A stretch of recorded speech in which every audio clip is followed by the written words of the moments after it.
And me and her, like, we weren't arguing, but you know what I mean? She was just like, you need to stop doing that. And then I tried to change the subject. I go, how is school going, boys? And my sons tell me, well, we didn't have school today, technically. I'm like, well, what's going on? He said, well, there was like a school shooting drill.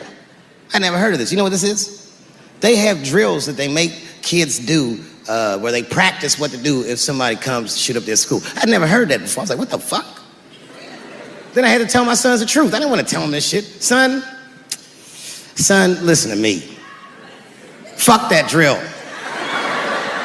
If somebody comes to your school and wants to shoot it up, I'm just gonna be honest with you. You probably gonna get shot, nigga. I'm just being real. You got a famous dad. I talk a lot of shit. They gonna be gunning for you, little buddy. Just stay low and run in a zigzag pattern and don't try to save anybody, son. Do you understand me?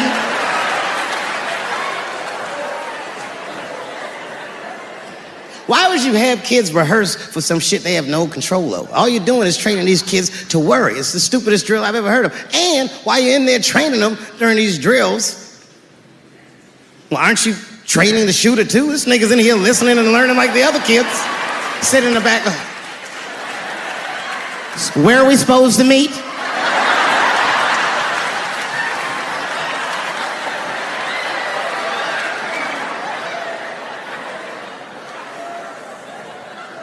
If you're a parent, this shit is terrifying. This shit is real scary. All the parents is looking at each other crazy. Because we know as parents that one of us is raising the shooter. Just don't know which one of us it is. All we know for sure is that if you're a white parent, the chances that it's you is exponentially higher than the rest of us. And shooting up school is a white kid's game. It's fucking crazy. You know, I hated school too. It never occurred to me. Kill everybody in school? It's fucking crazy. Just do what I did, nigga. Try some things. Have you skipped school, nigga? Skip school. Take a walk and meet some other kids. Fuck school, nigga. Try drugs. Have you tried drugs out, nigga? That might...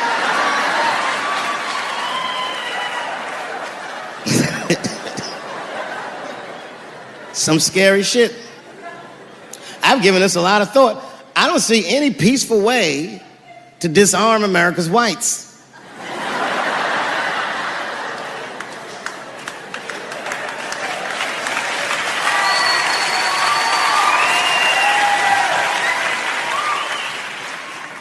There's only one thing that's going to save this country from itself. Same thing that always saves this country from itself. And that is African Americans. Right. And I know the question that a lot of y'all have in your minds is, should we do it? Yeah, fuck yeah, we should do it. Listen, no matter what they say or how they make you feel, remember, this is your country too. It is incumbent upon us to save our country.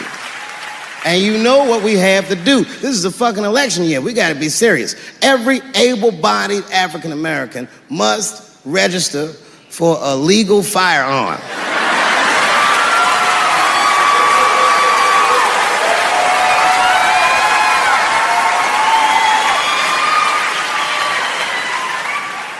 That's the only way they'll change the law.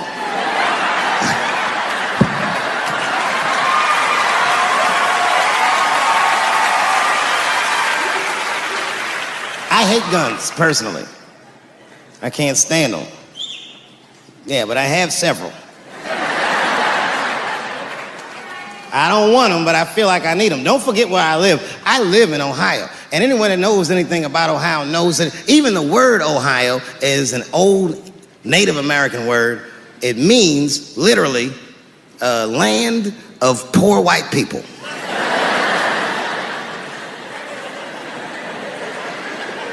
And I don't know what's going on down here, but in my experience, poor white people love, and I mean they fucking love, heroin.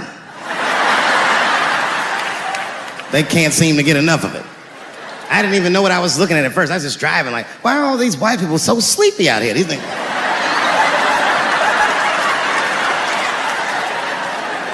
It's really bad. As a matter of fact, I was coming out of a nightclub the other night in Dayton, and I'd parked my car in the alley, and no one was out there. I didn't have no bodyguards or nothing. I was home. I figured everything was fine. And as soon as I opened my car door, all by myself, suddenly one of these heroin-addicted whites just pops out of a trash can. It scared the shit out of me. I screamed, "Ah!"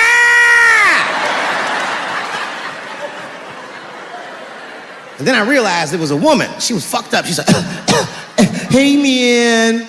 Hey, man, relax, okay?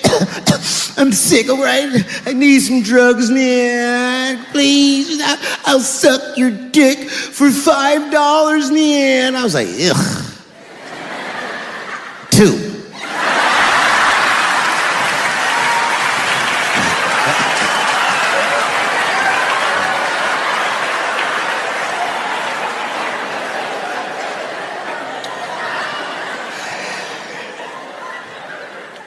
Obviously, I'm joking. This opioid crisis is a crisis. I see it every day. It's as bad as they say. It's ruining lives. It's destroying families. Sadly, you know what it reminds me of, seeing it? It reminds me of us. These white folks look exactly like us during the crack epidemic. You know, it's really crazy to see. And all this shit they talk about on the news about how divided the nation is, I don't believe it. I feel like nowadays we're getting a real good look at each other. It's wild because I even have insight into how the white community must have felt watching the black community go through the scourge of crack. Because I don't care either. Hang in there, whites. Just say no. What's so hard about that?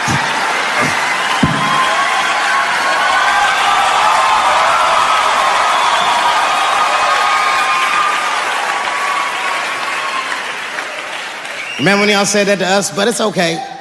There's no grudges. Now you finally got it right. Once it started happening to your kids, you realize it's a health crisis. These people are sick.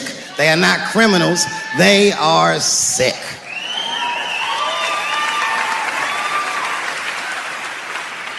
Be that as it may, I'm armed to the teeth. First gun I bought was a 12-gauge shotgun. I didn't want the gun. Remember, though, I'd moved to a farm, and I was sitting there on the porch, and I see a white dude walking across my property, entitled, like he's supposed to be there. He had a rifle over his shoulder, too. Ain't that a bitch? I said, what the fuck is this guy doing on my property? I was mad as shit, but I was unarmed. So I ended up just waving to this motherfucker like a bitch. I was just like...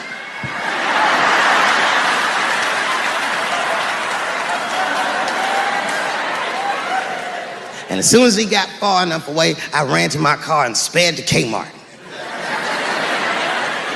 This is in a rural white area. And remember, I was nervous because the guy was on my property. I'm black and I was sweaty. You know what I mean? And I ran to the gun counter, black and sweaty, sweating and black. And I looked up at the nigga, I was like, I look like a slave or something.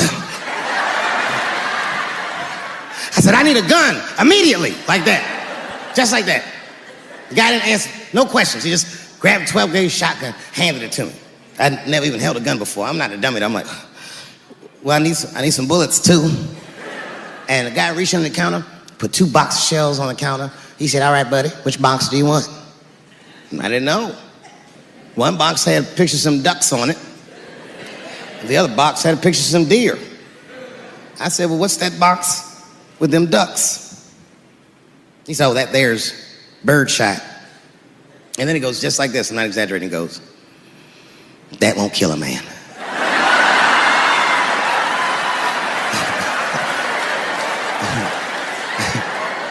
He said, it'll just pepper him up nicely. I said, what the fuck?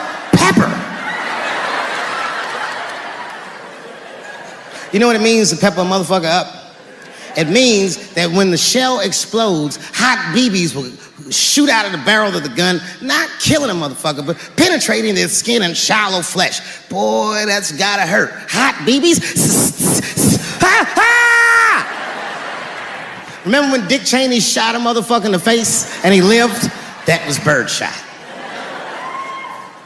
I said, well, what's that box with the deer on it? He goes, oh, that there's buckshot. That'd put a hole in the goddamn truck if you wanted to. I found these notebooks and I started going through the notebooks and there was all this wonderful poetry in them. Written in his handwriting. I didn't even know this nigga wrote poems. And then I looked through his drawers and I opened up his middle drawer and I found this rolling paper.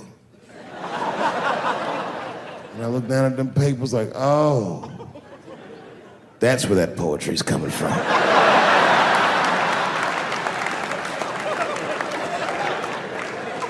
And that shit broke my heart. I mean, I smoke weed, but I mourned my son's innocence. And I cried a little bit. And I took his papers upstairs to my room. Rolled some weed that I'd hid from the family. And I got really high. And then I got paranoid, so I put his papers back how I found them. But let me qualify the statement. I am what's known on the streets as a victim blamer. You know what I mean? Somebody come up to me like, Dave, Chris Brown just beat up Rihanna. I'll be like, well, what did she do?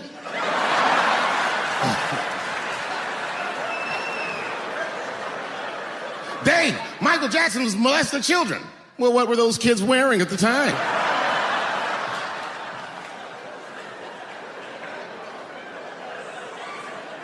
I don't think he did it.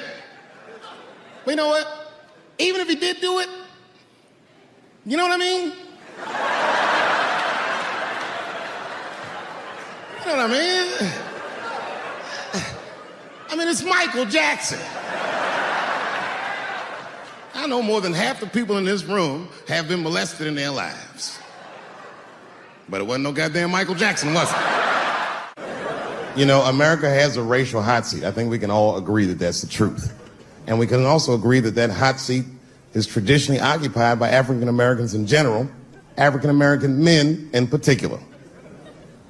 Although I can see that in recent years, that seat has been occupied by Mexicans, and I dare say Arabs. And we, the black Americans, would like to thank you both for your sacrifice and your struggle. We needed a break. We needed a goddamn break. We all go through something, but at least I can leave my backpack someplace.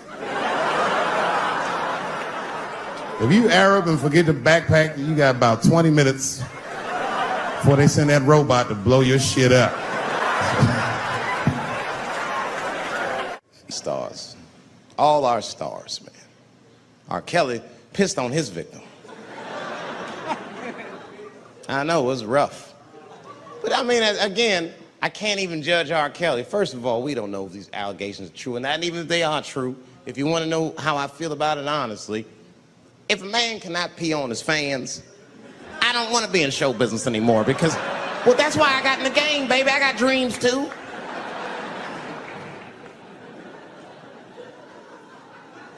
You guys are confusing the issue. While you guys are busy worrying about if R. Kelly even peed on this girl or not, you're not asking yourself the real question that America needs to decide once and for all. And that question is, how old is 15 really? No, that's a good question. That's a good question. I'm not saying that a person is as smart as they're going to be at 15. That's not what I'm saying, man. But I am saying 15 to me is old enough to decide whether or not you want to be pissed on. I mean, that's me. If you can't make a decision like that by the time you're 15, then just give up, motherfucker, because life is way harder than that. I make tougher decisions all the time. If you don't want to get pissed on, just get the fuck out of the way. It's not even a decision. If I start peeing on the front row, they're not going to have to calculate and think, oh, how do I feel about this? Am I okay with it? They just move. You can do that at 15. I could have. I've been 15. When I was 15, I was doing stand-up in nightclubs. I smoked reefer from time to time. Friends were selling crack. I was trying to finger fuck people. I knew what was happening around me to some degree. Getting pissed on was the least of my worries at 15. Trust me. But it keeps coming up. There's a lot of confusion around that age. Anytime 15 comes up, people freak out. Like when that girl, Elizabeth Smart, got kidnapped. right?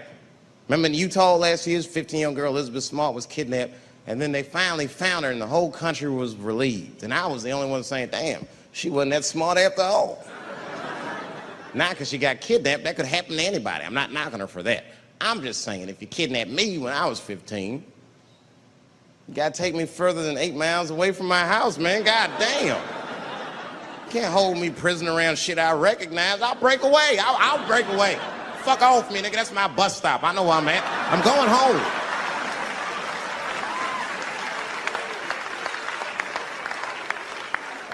She was missing for 6 months, 8 miles away from my house. That's 2 exits, man. That's nothing. And while she was missing, during this half a year that this girl is missing, there's a 7-year-old black girl gets kidnapped in Philadelphia. Nobody knows her name. They might have talked about her 2 or 3 times on the news, but she should have been the top story because she chewed through the ropes and had both of these motherfuckers in jail in 45 minutes flat. 7 years old. I'm not making this up.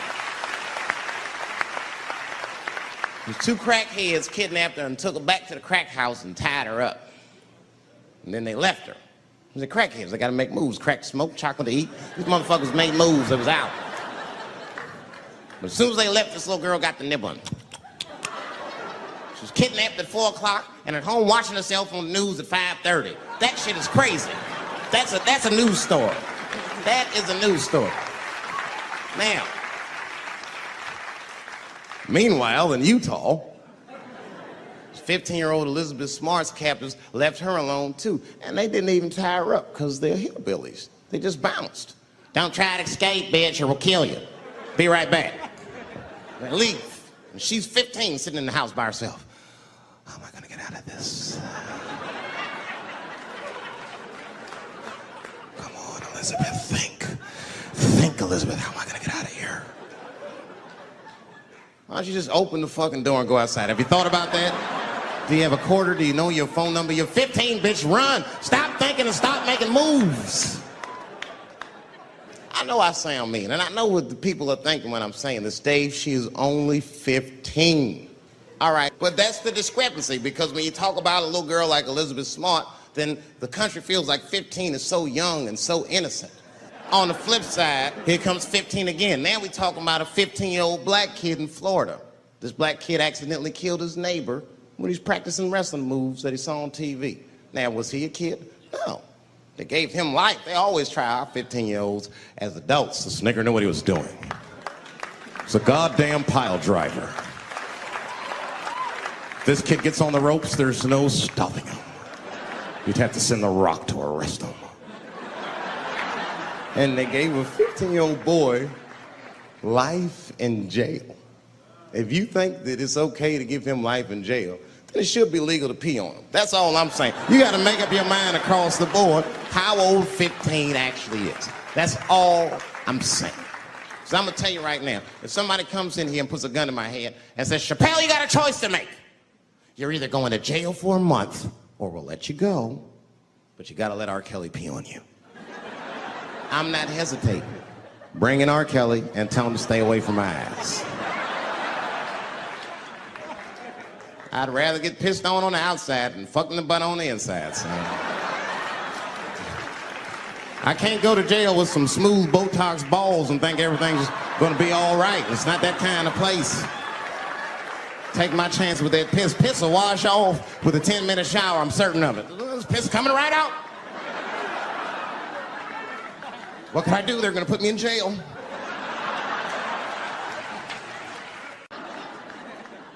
You know who I feel real bad for is Indians. Everybody feels bad for Indians. They get dogged openly because everybody thinks they're dead. These motherfuckers are not all dead, all right? With my own eyes, I've seen a gathering of 1,500 Native Americans. They were all gathered in one place. The place is called Walmart in New Mexico. There's Indians everywhere. I've never seen Indians before. I wasn't even sure if they were Indians. It's fucked up, but I asked one of them. It's not nice, but I seen him in the sports section looking at bows and arrows. I had to say something. Excuse me. I don't mean to be rude. are you an Indian? And he was cool. Yes. Yes, I'm Indian. Still didn't believe him. I had to test him to be sure. This is fucked up. But I had a gum wrapper in my pocket, so I balled that shit up and I threw it on the floor.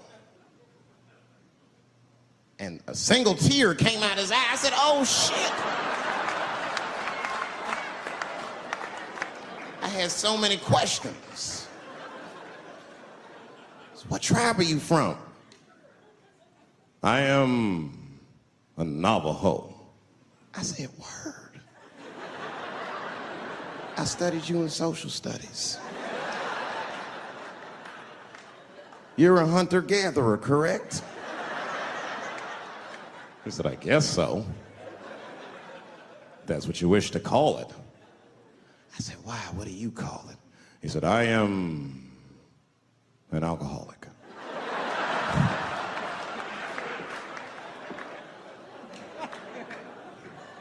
I said, well, what's your name, dog? He said, please.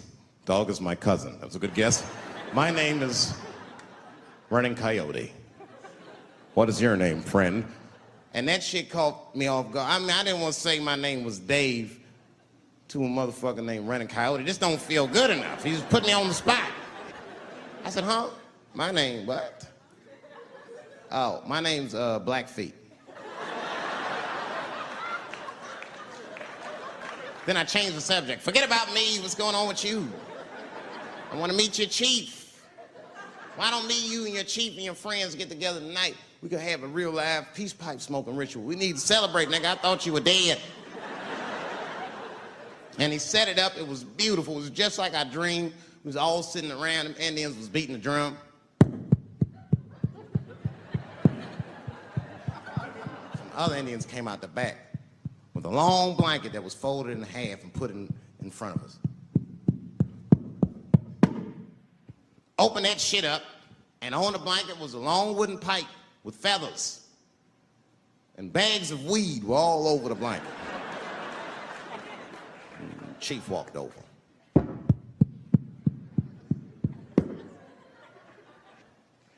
The big ones are 50. The little ones are 25. And these are 10.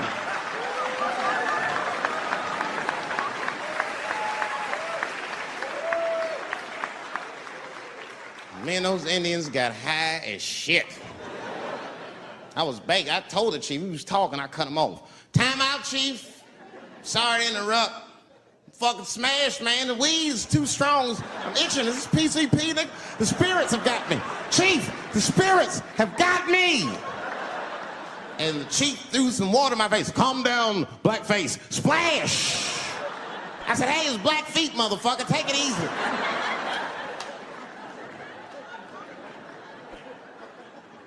Blackfeet, you're welcome to stay amongst me and my tribe for the night until the spirits leave you.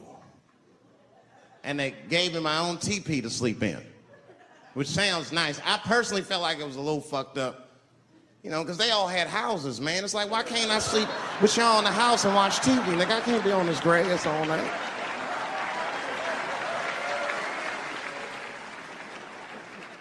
Yeah, Indians is rude, man. Everybody's rude. Indians, they eat nasty food. All they ate was corn and shit. Doritos, I think they call them. That's right. People only see the surface. They see the division in our foods. It's because I eat chicken and watermelon. They think that that's something wrong with me. Let me tell you something. If you don't like chicken or watermelon, something is wrong with you, motherfucker. There's something wrong with you. Where are all these people that don't like chicken and watermelon? I'm sick of hearing about how bad it is. It's great. I'm waiting for chicken to approach me to do a commercial, nigga. I'll do it for free, chicken. It's the least I can do. They make fun of Latin people for eating, what y'all eat? Beans, rice, corn. Listen, that's not a reason to hate a motherfucker, all right? It's funny, but it's not a reason to hate. The only reason these things are even an issue is because Nobody knows what white people eat. You've been very good at keeping that shit a secret amongst yourselves. I study white people. You don't know that. I'm writing a paper on you. Not even for school, nigga, just to do it. Just to get, I'm just doing independent research. I'm spending my money. That's why I'm working so hard. I follow you around grocery stores. They freak out. I just try to peek in the cart. They always say, get away from my cart, nigga. What are you looking at? Chicken and giblets are over there. You must be lost. These are vegetables.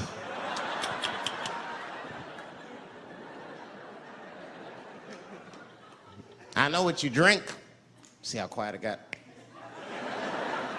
Grape juice. Surprise, motherfuckers, you didn't know I knew about grape juice, did you? Oh, don't play dumb with me. Look at what is it? A lot of black people don't have the privilege of knowing about grape juice because they have grape drink. It's not the same formula that you get. Ain't no vitamins in that shit. You might have one of your black friends over. Todd, would you care for a glass of grape juice? What? Nigga, what the fuck is juice? I want some grape drink, baby. It's purple. I don't think I know what a grape drink is. What? I have some apple juice if you want. What the fuck is juice? I want some apple drink. Scream.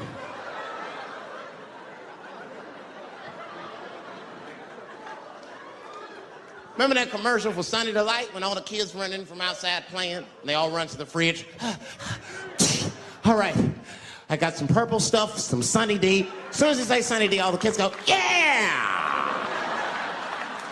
Watch the black kid in the back. If you ever see that commercial again, look at that black kid. He'd be like, I want that purple stuff. That's drink, nigga. That is drink. They want drink. I want all them vitamins, nigga. I want drink. Sugar, water, purple. That's the ingredient. Sugar, water, and of course, purple. It's too fucking much. I got a lot of things to talk about tonight. First of all, I've stopped smoking weed. With black people, you didn't let me finish, motherfuckers. God damn. I'm sorry, black people, to break the news so publicly, but I can't smoke with you anymore. Every time I smoke weed with my black friends, all you talk about is your trials and tribulations. I'm sick of that shit. I got my own problems. Nigga, that's a waste of weed. I'm smoking weed to run away from my problems, not take on yours. From now on, I smoke weed exclusively with white people.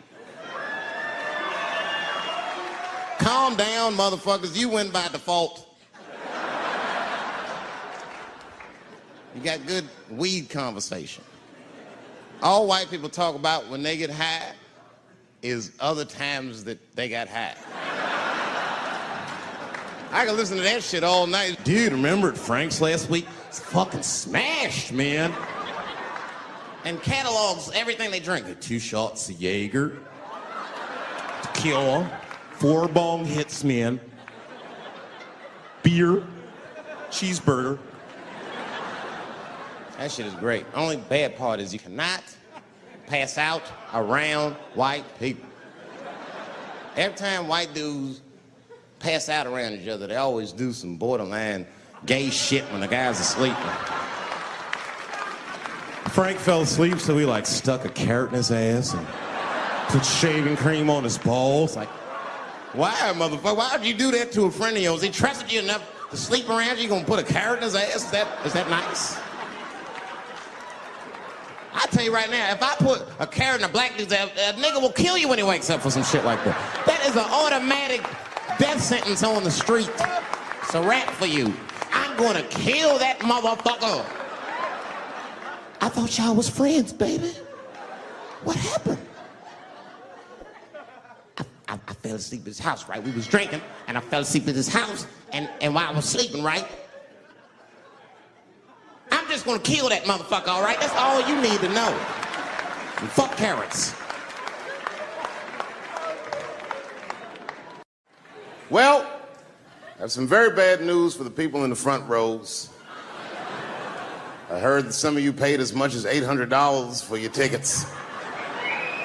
Sadly, I did this same show a couple weeks ago in Atlanta for $60 a head. Can you imagine? Nigga, you could have flown to Atlanta, got a hotel, had some dinner, and came back, and you still have a little money left over, niggas. Paid way too much just to see me in this gay-ass neighborhood. All right, let me roll up my sleeves and tell these pussy jokes. Will told me to say there hasn't been this many pussy references in this room since Cats was here.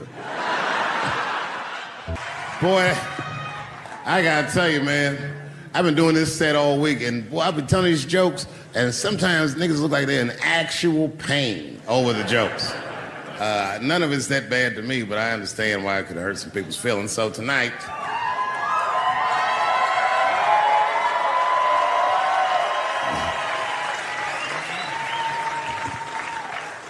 I'm gonna give you an opportunity that I rarely give anybody. I'm gonna let you say whatever it is you need to say to my face, or ask me whatever it is you wanna know. But there are no dumb questions allowed. If you ask a stupid question, you'll be asked to leave. Nah, I'm just kidding, go ahead. Everyone relax, come on. Oh yes, sir, in the front. 2 questions. How often do you write? And can I have a cigarette? All right. First, you may have a cigarette, but remember, this is not jail, motherfucker.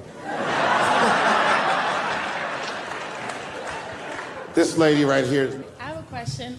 Do you remember this scene? Oh, I do remember that. Ma'am, I'm gonna have to ask you to leave. That's a terrible question. This gentleman in the front with the salmon-colored shirt on. I was wondering if you had any advice for young comedians that you generally give, and... Are you thinking of doing comedy? I've never done it before, but watching you has made me want to try it.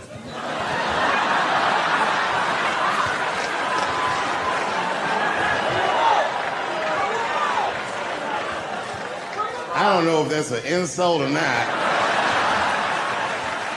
It's a compliment. It's. I mean, niggas don't say I've never done brain surgery, but it looked a lot easier than I thought.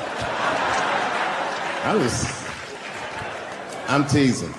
All right, here'll be my advice. Okay, I don't know how comedians start nowadays, right? But what I would suggest is just start. And once you start, you can't really stop, no matter what happens, no matter how bad it gets, no matter what people say. You know what I mean? Because comedy is weird like that. You know why I hate watching other comedians do comedy? Not because I hate other comedians, but because I love comedy so much. It's like watching somebody else fuck your girl. And I say, fuck her better than that. Yes, you on the aisle up there, the lady with the long... Yes, you, standing up. I see you. My favorite book of all time, The Narrative of the Life of Frederick Douglass.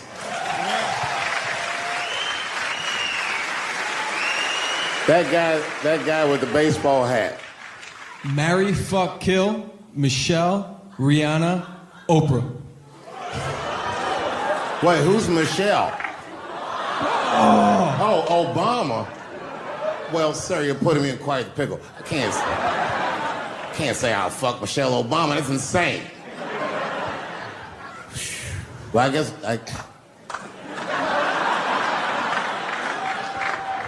because I wouldn't kill any of those women. But I'd fuck all three of them.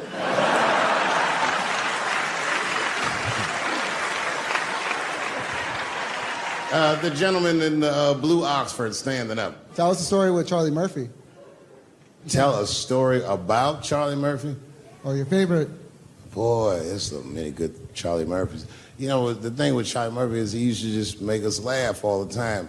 And I used to ask him about all the old Hollywood shit I was curious about. Like when they used to accuse Michael Jackson, I remember asking once, I go, Charlie, do you think Michael Jackson actually did those things? And he said, let me ask you a question, Dave. He said, say it is illegal to fuck women. How long are you staying out of jail? So God bless Charlie Murphy, wherever you are. Charlie, I love you. Who do you think is going to win the 2020 election?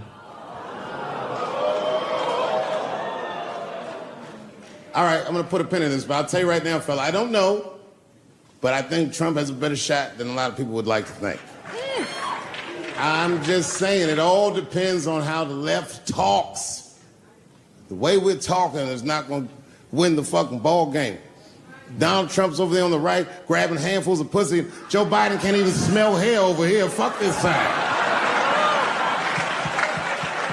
All right, man, go ahead. Thank you so much for this show. And How old are you? 25. 25? Yeah. Boy, don't let R. Kelly see you. He's gonna pee on you by accident. Oh, my bad. I thought she was 15. Yuck. I'm totally joking. I'm sorry. My question is there anything you've learned from another comedian that you feel like will stay with you for life? I tell you what, miss, that's a good question. Yes, is the short answer. A longer version of it is this. I was raised by comedians. I started doing stand-up when I was 14. The other day, I went to a comedian's funeral, and I realized as we was putting this motherfucker in the ground that these people are at least as influential to me as my family. I rock with these niggas till the wheel falls off. We fight and we fuss and we are jealous of each other and we get mad at each other, but my life wouldn't have been what it was without each and every one of them, and I consider them my family. That's yours. Still hadn't figured out exactly how to say what I wanted to say, but I was doing pretty good, and I was doing some Me Too jokes, and a woman stood up from the audience and she was crying. Clearly, it was a white woman. She says to me, you can't say that. It's 200-seat room, it's a very small room. I'm like, what the fuck are you, like, miss, are you okay? What are you doing? She said, you can't say that. I said, yes, I can, it's my show. I'll say whatever the fuck I want. The crowd's like, ooh, like this. And then she gets up from the table and she starts making a big, like, show, just pushing through the aisles and all this stuff. And there's like a curtain right before the front door. And she gets to the curtain and she's crying. It's fucking crazy. She says, I'm sorry I was raped. It's a fucking comedy club. It's like loud farting getting out of an elevator. Nothing funny can happen in here. Now I'm trapped in a room with this woman's fucking stink.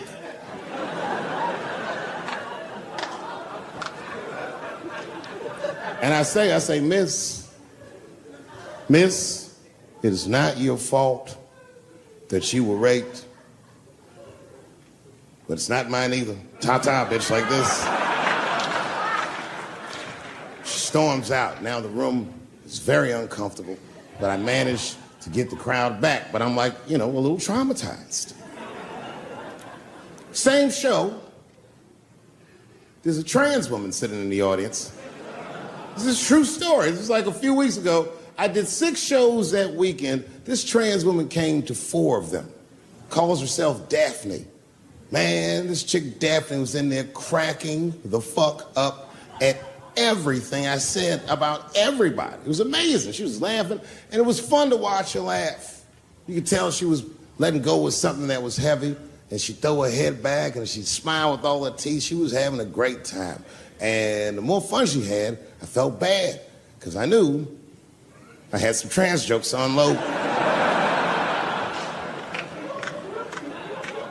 And I thought to myself, maybe I shouldn't say these jokes, because I don't want to, like, fuck her evening up. She's having so much fun. But then I thought to myself, well, if I can't say it in front of her, should I say this shit at all?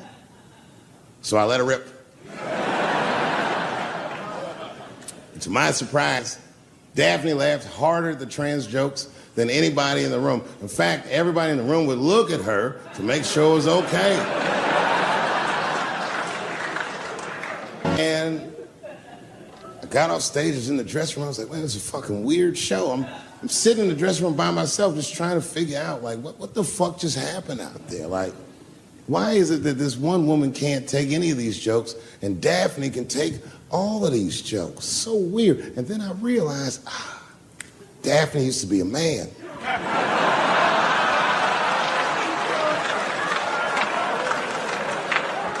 So now I go out of the dressing room and like you can see like all the staff was there like cleaning the club up, the audience had gone, and sitting at the bar by herself was Daphne.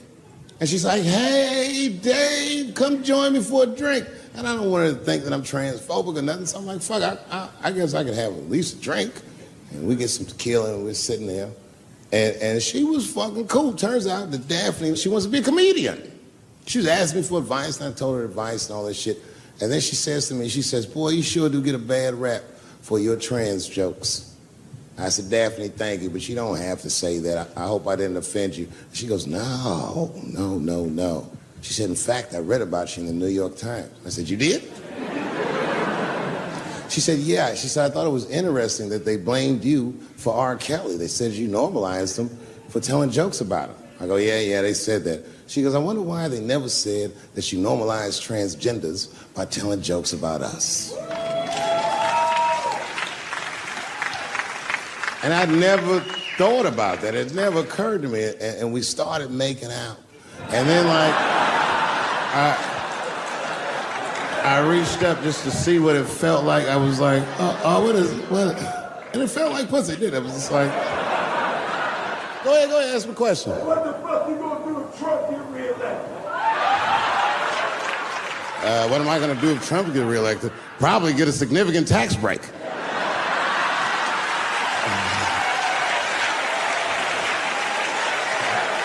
Hey, you wanna know why I don't even talk about Trump in my show? Because that motherfucker is not the hokey pokey. He is not what it's all about.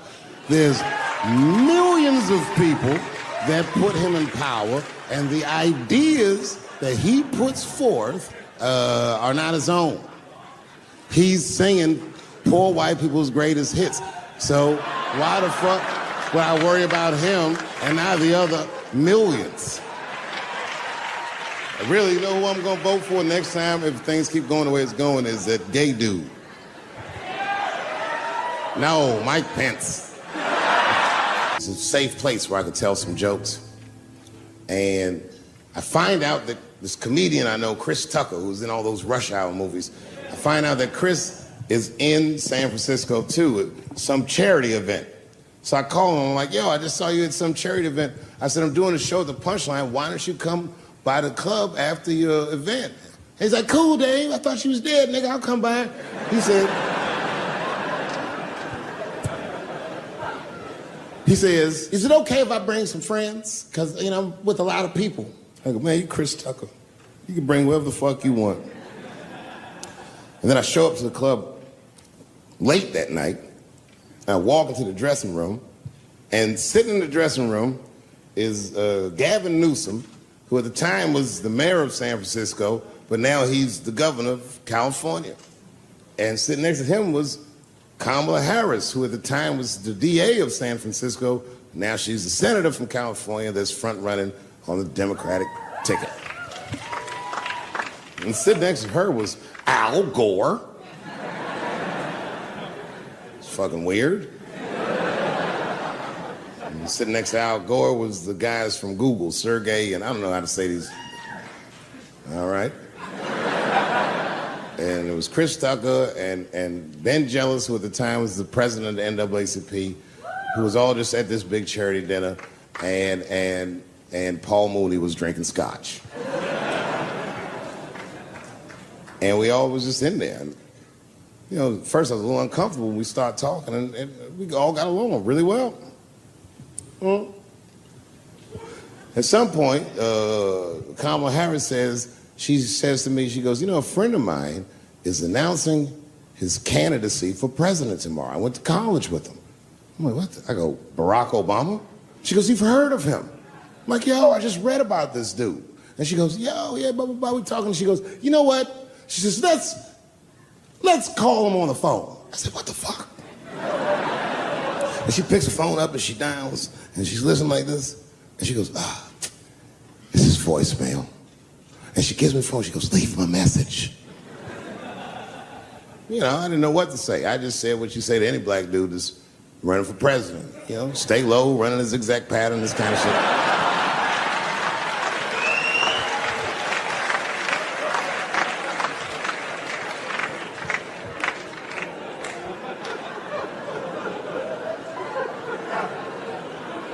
And then the last thing I say is, you know what? I said, sir, I really do believe you can do this. Like, man, I'm wishing you luck. Now, next day I wake up and go for coffee at a place called the Embarcadero. It's like an eatery by the sea in San Francisco. And I'm walking to the coffee shop and there's a police line and I can't cross the tape. But then I figure, fuck it, I'm Dave Chappelle, so I go into the thing like this. And the police yoke me. These motherfuckers like tackle me immediately. And I see over the police's shoulder Gavin Newsom. I couldn't remember his name, but I remember the night before I had kept teasing him and saying he looked like Christian Bale, the guy from the Batman movies. So I see him and I can't remember the name, so I'm just like, Batman, help!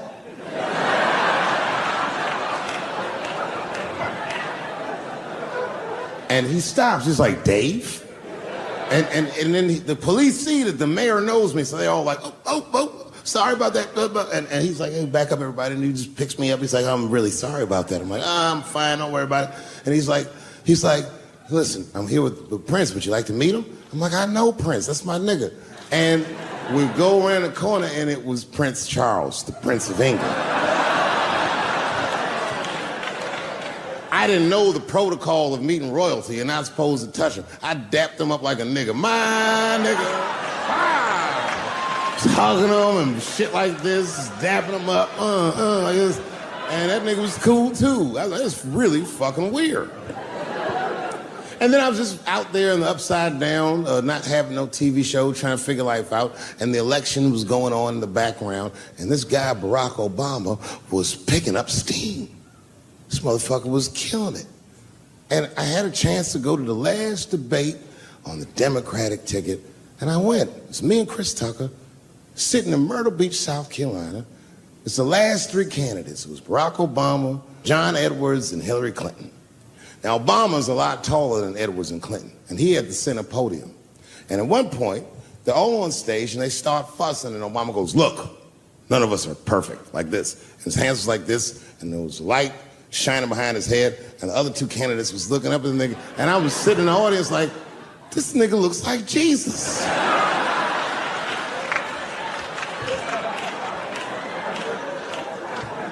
And I realized in that moment that I was looking at the next president of the United States. I was certain of it. I couldn't explain it, but I knew what I was seeing.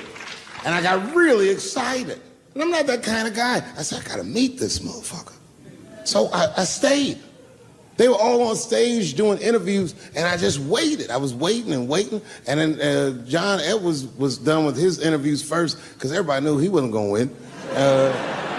And I see John Edwards, and I said, hey, Senator Edwards, I just want to say hi. And that motherfucker looked at me like, I'm like, fuck you, nigga, you gonna lose anyway. And then he left, and then Hillary Clinton just walked by me in one of them Steve Harvey suits.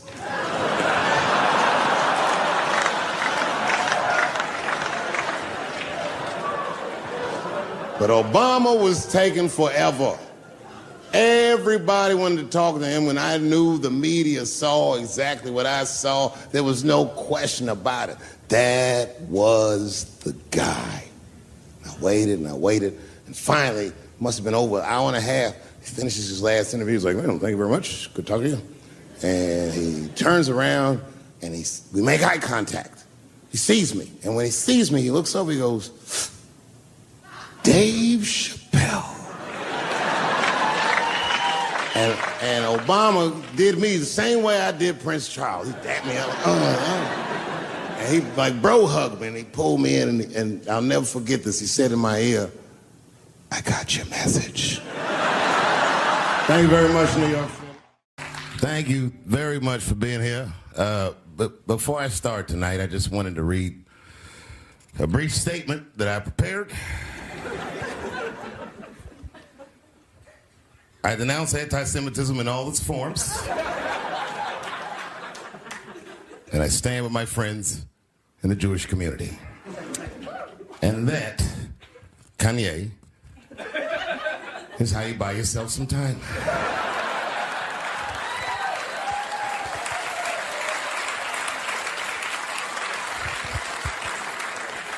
I gotta tell you guys, I've probably been doing this 35 years now. And early in my career, I learned that there are two words in the English language that you should never say together in sequence. And those words are the and juice. I've never heard someone do good after they said that.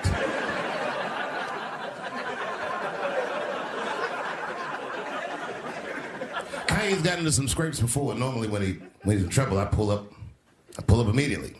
But this time I was like, you know what? Let me see what's gonna happen first. Just want to see where this is all going. I can't even remember how it started. Vaguely, I remember it started with a tweet, strange tweet. It was like, I'm feeling a little sleepy.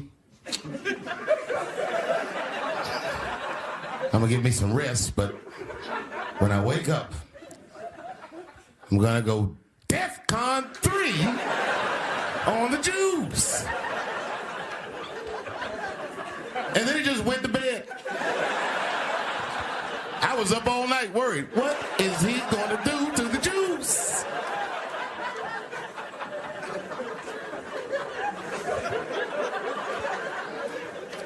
I grew up around Jewish people. I have a lot of Jewish friends, so I'm not freaked out by your culture. I know a little bit about it just from hanging around. I'll be like, yo, let's go out at school tomorrow. They'll be like, we can't go out. It's Shana Na tomorrow. I'll be like, where? What is Shana Na? I had so many questions. Why do some of your people dress like Run DMC?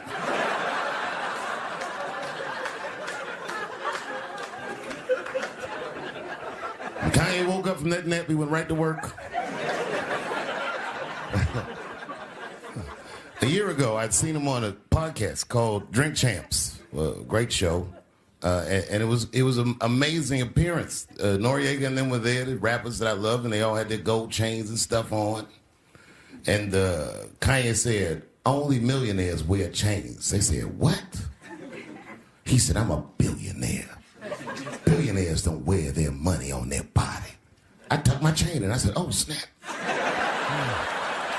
That's right. It was a good appearance. It was fun and funny. But when he woke up, he went on Drink Champs again. This time, he was on one. He was mad about something. He said, I can say anti-Semitic things, and Adidas can't drop me. Now what? Adidas dropped that nigga immediately.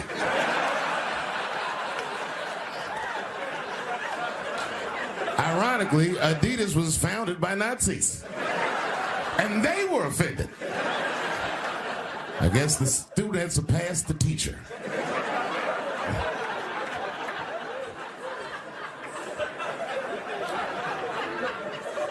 It's a big deal. He had broken the show business rules. There's just a rule. You know, the rules of perception. If they're black, then it's a gang.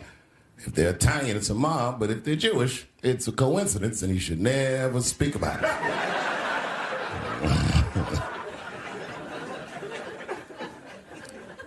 Kanye got in so much trouble, Kyrie got in trouble.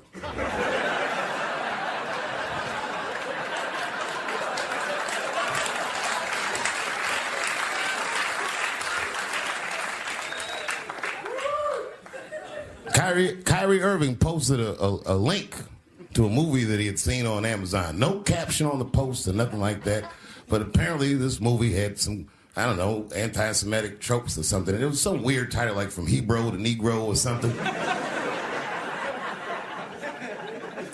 And the NBA told me he should apologize, and he was slow to apologize. And then the list of demands to get back in their good graces got longer and longer, and this is where, you know, I draw the line. I know that Jewish people have been through terrible things all over the world, but you can't blame that on black Americans. You just can't. You know what I mean? Thanks for the one person that said me. A fair punishment would be he should just post a link to Schindler's List and y'all write your own captions.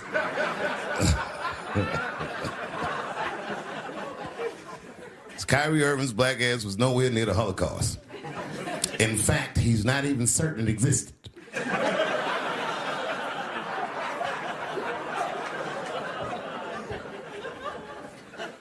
I saw one news pundit screaming about Kanye. She said, mental health is no excuse for that type of language. Yes, it is, bitch. You can kill somebody if you're mentally ill. Listen, okay, I don't think Kanye is crazy at all. I think he's possibly not well.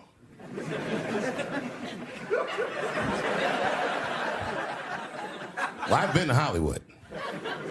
I don't want y'all to get mad at me. I'm just telling you, I've been to Hollywood. This was just what I saw.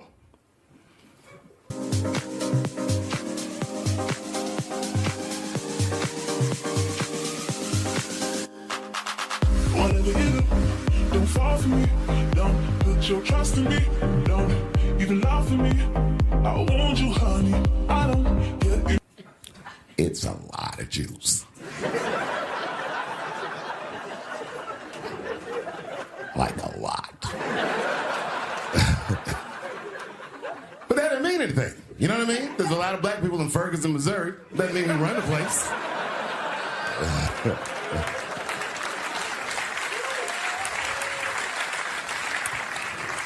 I could see if you had some kind of issue, you know what I mean? You might go out to Hollywood and you might start connecting some kind of lines, and you could maybe adopt the delusion that the Jews run show business. It's not a crazy thing to think. But it's a crazy thing to say out loud in a climate like this.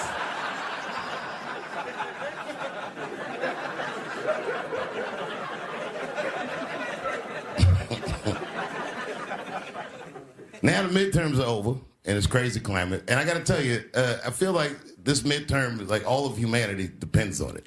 And it's an ominous sign. The most ominous sign of the midterms, I believe, would be Herschel Walker, who I don't want to speak badly of because he's black. But I have to admit, he's observably stupid.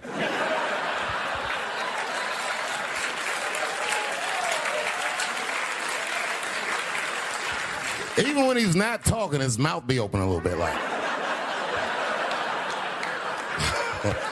He's the kind of guy that looks like he thinks before he makes a move on tic-tac-toe.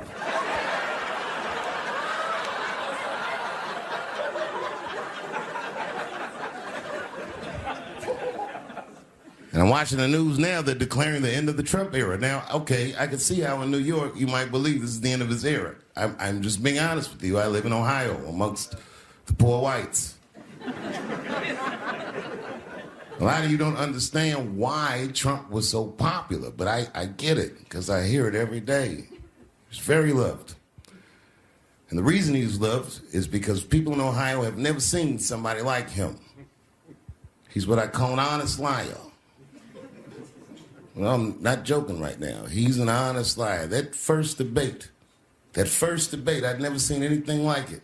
I've never seen a white male billionaire screaming at the top of his lungs, "This whole system is rigged," he said. And across the stage was a white woman, Hillary Clinton and Barack Obama, sitting over there looking at him like, "No, it's not." I said, "Now, wait a minute, bro. It's what he said." And the moderator said, "Well, Mr. Trump, if in fact the system is rigged, as you suggest, what would be your evidence?" You remember what he said, bro? He said, "I know the system is rigged because I use it." I said, "God damn." And then he pulled out an Illuminati membership card and chopped a line of cocaine up and did it right into the podium.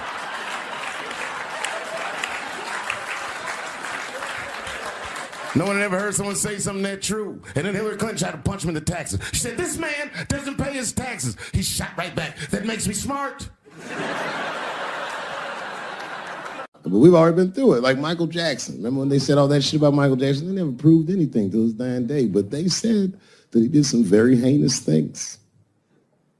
And one time I watched a documentary about it. They were talking about all the shit Michael Jackson allegedly did. And as they were saying all these allegations, they started showing pictures of his home, the Neverland Ranch. You ever seen Michael Jackson's house on television? Well, the short of it is, there's a lot of things for kids to do at that place.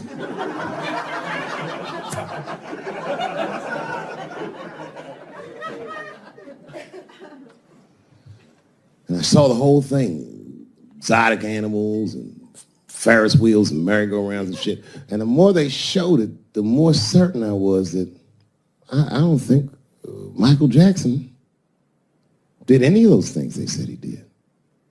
His house didn't look sexual. It looked like he was flossing on those motherfuckers.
You know, when I was growing up, I was probably about 8 years old, and at the time, we were living in Silver Spring.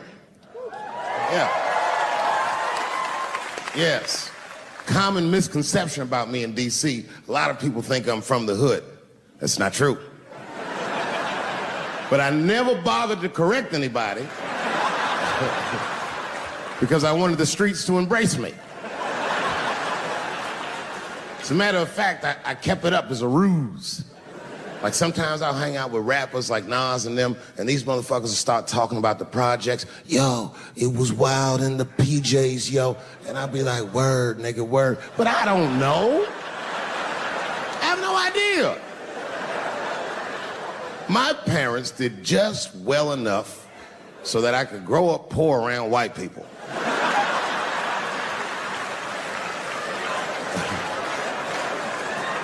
And to be honest, when Nas and them talk about the projects, nigga, I used to get jealous because it sounded fun. Everybody in the projects was poor, and that's fair.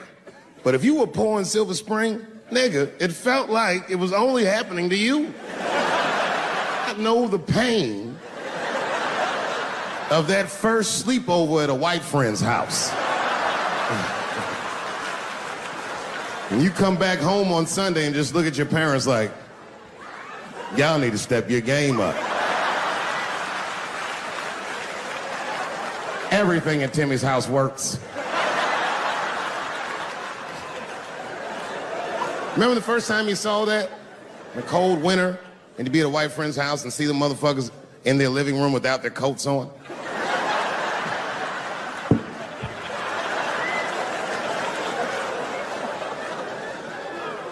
Timmy was one of my first white friends, like, in my life, man. He's a good dude, too. He moved to Silver Spring from Utah, of all places.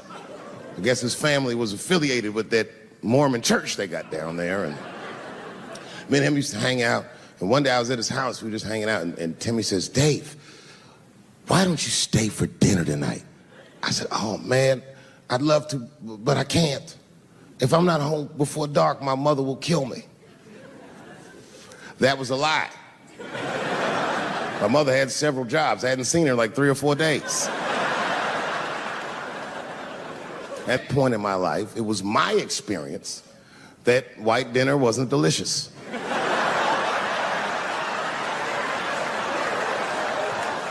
I'd rather go home and fry some bologna or some shit like that.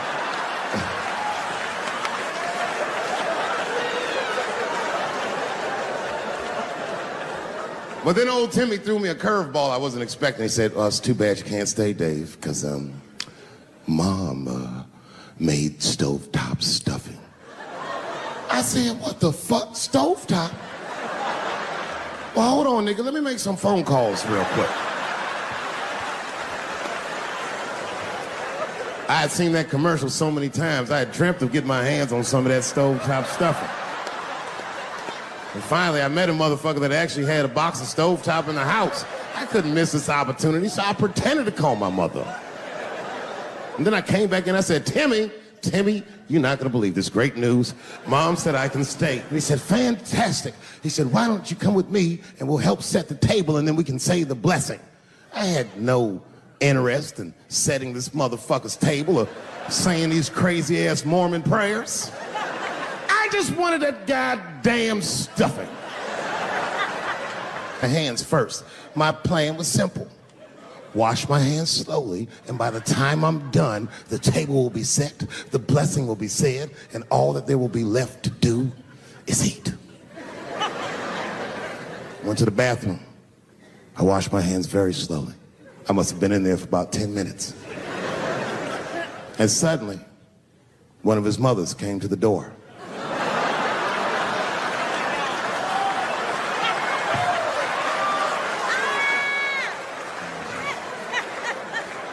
She was like, hi, David, right? I said, yes, ma'am. She said, Timmy tells me that you're planning on staying for dinner. I said, I hope that's not a problem, ma'am.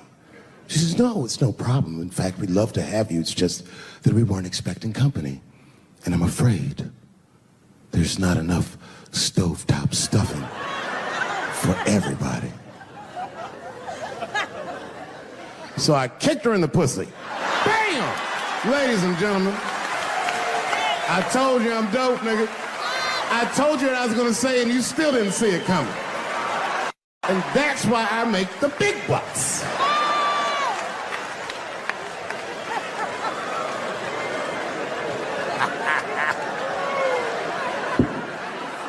Oh my God.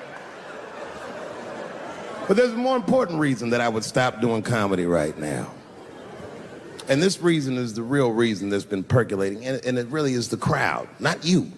I'm talking about the crowd on the big stage. It's too hard to entertain a country whose ears are so brittle. Motherfuckers are so sensitive, the whole country is turned into bitch-ass niggas.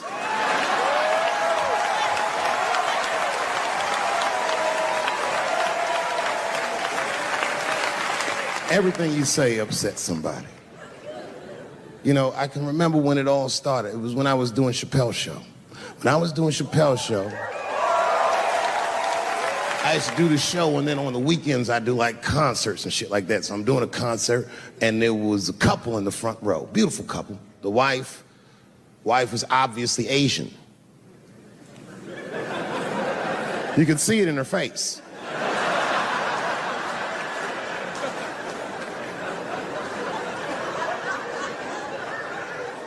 The husband, this motherfucker was mysterious, to say the least. Couldn't quite pinpoint where he was from. Caramel-colored fella, very nice hair, but he could have been from anywhere. Bangladesh, Mexico. I can't guess with a nigga like this. All I knew for sure about this guy is that his wife was a bitch. I could see that in her face, too. No, he was laughing and having a good time, and she was scowling at me at a goddamn comedy show. I couldn't figure it out. And then I realized at some point that she was pregnant, and I was smoking on stage. I said, oh my God, that's probably why she's mad. So I started to put my cigarette out, but then she hit me with one of them fake non-smoker calls. So I just kept smoking. I thought to myself, bitch, that baby will be fine, relax. And I tried to break the tension. I just asked her, that's all I said. I go, hey, where are you guys from anyway? And I could tell that she was on to me. She goes, very condescendingly, she says, I'm from California. If you're asking my ethnicity, I am Chinese. He was like, I'm Mexican, bro. I said, well, I'm sorry if I offended you by asking, but you're a very beautiful couple. And miss, there's no question that you're gonna give birth to the hardest working baby this world has ever seen.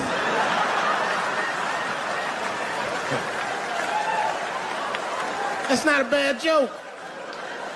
She got very upset. She got up to leave immediately, but she didn't just leave. She had to take one last dig at me on the way out. I will never buy one of your fucking DVDs again, Dave Chappelle. I said, ma'am, with all due respect, Chinese people don't buy DVDs.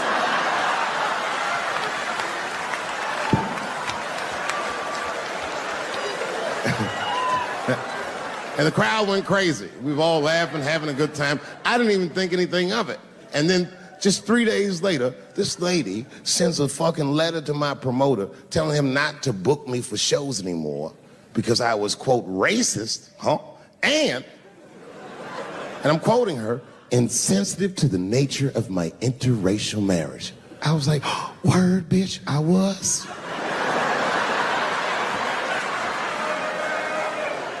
If she would know that I myself am in an interracial marriage. That's right. In fact, my wife is Asian too. Surprise, bitch, I'll see you on Thanksgiving.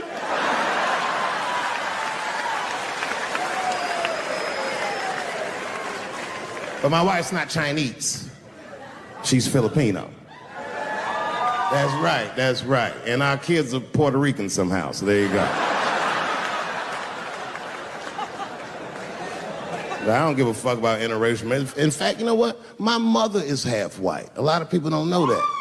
Well, all right, you were a little too excited, but okay. A lot of people don't believe me when I say that, but it's true. You can't tell looking at me, but if I grew my hair out, you would think you was at a fucking Cat Williams concert. My shit is beautiful.